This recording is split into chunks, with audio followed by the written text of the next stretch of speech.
Hello guys, welcome back to my YouTube channel. তোমরা সব কেমন আছো? আশা করি খুব ভালো আছো। আমিও খুব ভালো আছি। তো দেখতেই পাচ্ছ, আজকে হচ্ছে কালী পুজোর পরের দিন। তো আজকে মেলা। তো আমি আজকাল আমার দেখতে পাচ্ছ কেমন জামা, মানে শাড়ি আর কি। আমি আমার বরমশাইকে কী কথা বলছিলাম, হয়তো ভুলে গেছি, মনে নেই।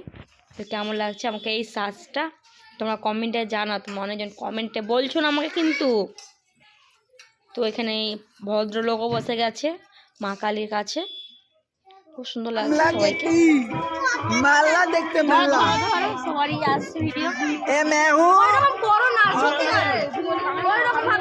তো আমরা আজকে সবাই মিলে যাচ্ছি। কাল তো মা দিকে টাইম দিয়েছিলাম বলে আজকে আমি আমার শ্বশুর বাড়ির সবাইকে টাইম দিয়েছি। তো আজকে আমরা যাচ্ছি সবাই মিলে, আমার মামা শ্বশুর, মামি শাশুড়ি এবং আমার ননদ, আমার শাশুমা, সবাই মিলে যাচ্ছি।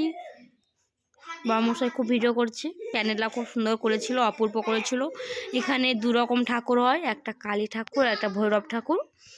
দেখো ভিডিওটা, আশা করি তোমাদেরকে খুব ভালো লাগবে। তো দেখো।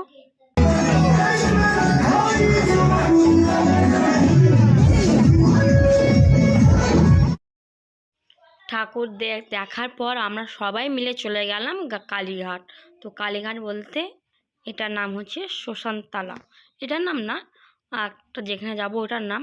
কিন্তু এখানকার ঠাকুরগুলো খুব সুন্দর বানিয়েছে এবং প্যান্ডেলটাও খুব সুন্দর বানিয়েছে। আর পাশে কিন্তু ভৈরব ঠাকুর আছে। যেহেতু দেখাতে পারিনি, কারণ ওইদিকে সাইডে যাইনি, তার জন্য দেখাতে পারিনি হয়তো। তার জন্য আমিও দুঃখিত, তোমাদের সঙ্গে শেয়ার করতে পারলাম না ছবিটা। পাশে ভৈরব ঠাকুর, আর এটা হচ্ছে শ্মশান ঘাট, মানে জায়গার নাম। এখানে খুব সুন্দর ঠাকুর বানায় প্রত্যেক বছর, বিরাট বড় ঠাকুর বানায়। কিন্তু এবছর কি হয়েছে, ছোট মা কালী বানিয়েছে। তো ঠিক আছে, সব ঠাকুরই সমান, কিন্তু খুব সুন্দর। আর এখানে জানো তো, এখানে ঠাকুরের প্রসাদ দিচ্ছিল প্যারা একটা করে। তো আমি দোয়া নিয়ে নিয়েছি, খুব ভালো লাগছিলো। তো দেখো, দিয়ে আমরা চলে গেছি মেলা। তো মেলাতে আমরা এমন লেট করে দিয়েছি, 9টার সময় ওই ঘুগনি, টোস্ট আর মুড়ি ছাড়া কিছুই পাওয়া যাচ্ছিলো না। তো আমার এখানে মামি শাশুড়ি বলছে, তুমি মুড়ি খাচ্ছ? বাহ, খুব সুন্দর লাগছে। তো বলছে ভিডিওটা আমার ছাড়ো না আবার। ভিডিও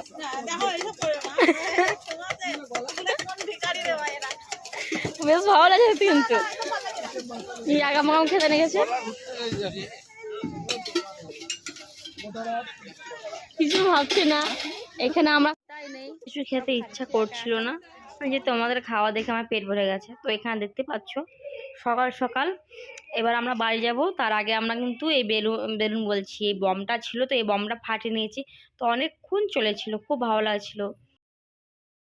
রাস্তার মধ্যে আমার দিদা শাশুড়ির সঙ্গে দেখা, ও গেছিল তীর্থ করতে। তো কথাবার্তা করে আবার গাড়িতে চেপে পড়লাম। আমার সঙ্গে আছে দেবাংশু, মানে আমার ভাগ্নে, খুব সুন্দর কিউট বেবি। তো আমাকে বলছি, বাবু মামি বলো। তো মামি বলে না, তো মাইহি বলে। কেমন লাগলো ভিডিও দেখতে থাকো, পরে ভিডিও দেখো।